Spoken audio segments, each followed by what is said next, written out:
ജെറമിയായുടെ പുസ്തകം 14-ാം അധ്യായം. കൊടിയ വരൾച്ച. വരൾച്ചയെ സംബന്ധിച്ച് ജെറമിയായ്ക്ക് കർത്താവിൽ നിന്ന് ലഭിച്ച അരുളപ്പാട്. യൂദാ വിലപിക്കുന്നു, അവളുടെ നഗരങ്ങൾ ദുർബലമായിരിക്കുന്നു, അവളുടെ ജനം നിലത്തു വീണ് കരയുന്നു. ജെറൂസലേമിന്റെ രോദനമുയരുന്നു. അവളുടെ പ്രഭുക്കന്മാർ വെള്ളത്തിന് സേവകരെ പറഞ്ഞുവിടുന്നു. അവർ കിണറ്റുകരയിലെത്തുന്നു. വെള്ളം കിട്ടാതെ ഒഴിഞ്ഞ പാത്രങ്ങളുമായി തിരിച്ചു പോകുന്നു. ലജ്ജയും വിസ്മയവും നിമിത്തം അവർ തങ്ങളുടെ തല മൂടുന്നു. നാട്ടിൽ മഴ പെയ്യാത്തതുകൊണ്ട് ഭൂമി വരണ്ടു. കൃഷിക്കാർ ആകുലരായി.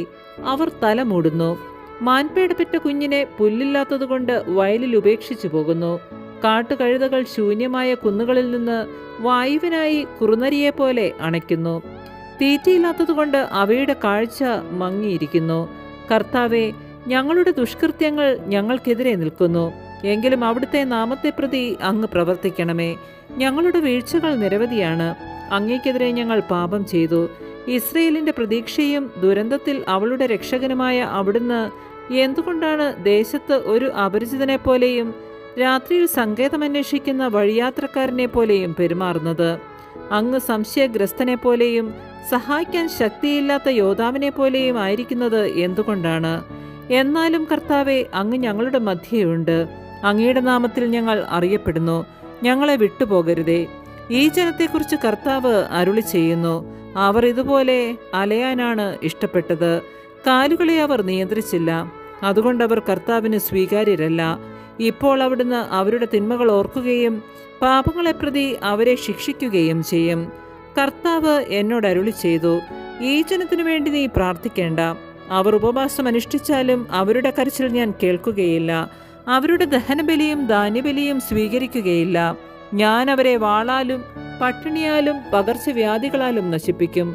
അപ്പോൾ ഞാൻ പറഞ്ഞു, ദൈവമായ കർത്താവെ, നിങ്ങൾ വാൾ കാണേണ്ടി വരികയില്ല, നിങ്ങൾക്ക് പട്ടിണി ഉണ്ടാവുകയില്ല. ഞാൻ നിങ്ങൾക്ക് ഈ ദേശത്ത് സമാധാനം ഉറപ്പുവരുത്തുമെന്നാണല്ലോ പ്രവാചകന്മാർ അവരോട് പറയുന്നത്. കർത്താവ് എന്നോട് അരുളി ചെയ്തു, പ്രവാചകന്മാർ എൻ്റെ നാമത്തിൽ വ്യാജ പ്രവചനം നടത്തുന്നു. അവരെ ഞാൻ അയക്കുകയോ ജനത്തോട് സംസാരിക്കാൻ അവരോട് കൽപ്പിക്കുകയോ ചെയ്തിട്ടില്ല. അവർ വ്യാജ ദർശനവും പൊള്ളയായ പ്രവചനങ്ങളും സ്വന്തം സ്വപ്നങ്ങളുമാണ് നിങ്ങൾക്ക് നൽകുന്നത്. അതുകൊണ്ട് എൻ്റെ നാമത്തിൽ പ്രവചിക്കുന്ന പ്രവാചകന്മാരെപ്പറ്റി കർത്താവായ ഞാൻ പറയുന്നു, അവരെ ഞാൻ അയച്ചതല്ല. എന്നിട്ടും അവർ ഈ ദേശത്ത് വാളും പട്ടിണിയും വരികയില്ല എന്ന് പ്രവചിക്കുന്നു. വാളും പട്ടിണിയും അവരെ നശിപ്പിക്കും. അവരുടെ പ്രവചനം കേട്ട ജനം പട്ടിണിക്കും വാളിനുമിരയായി ജെറൂസലേം തെരുവുകളിൽ വലിച്ചെറിയപ്പെടും. അവരെയോ അവരുടെ ഭാര്യമാരെയോ പുത്രന്മാരെയോ പുത്രിമാരെയോ സംസ്കരിക്കാൻ ആരും കാണുകയില്ല. അവരുടെ ദുഷ്കർമ്മങ്ങൾ അവരുടെ മേൽ തന്നെ ഞാൻ ചുരിയും.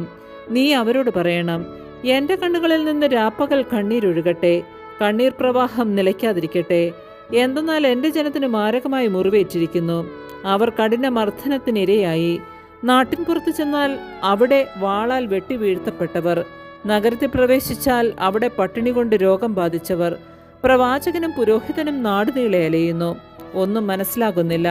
അവിടുന്ന് യൂദായെ നിശേഷം പരിത്യജിച്ചുവോ? ഉള്ളുകൊണ്ട് സിയോനെ വെറുക്കുന്നുവോ? സുഖം പ്രാപിക്കാനാവാത്ത വിധം എന്തിനാണ് ഞങ്ങളെ അങ്ങ് പ്രഹരിച്ചത്? ഞങ്ങൾ സമാധാനം അന്വേഷിച്ചു, ഫലമുണ്ടായില്ല. രോഗശാന്തിക്ക് വേണ്ടി കാത്തിരുന്നു, എന്നാൽ പരിഭ്രാന്തി മാത്രം. കർത്താവെ, ഞങ്ങളുടെ ദുഷ്കൃത്യങ്ങളും ഞങ്ങളുടെ പിതാക്കന്മാരുടെ തെറ്റുകളും ഞങ്ങൾ ഏറ്റുപറയുന്നു. അങ്ങേക്കെതിരെ ഞങ്ങൾ പാപം ചെയ്തു.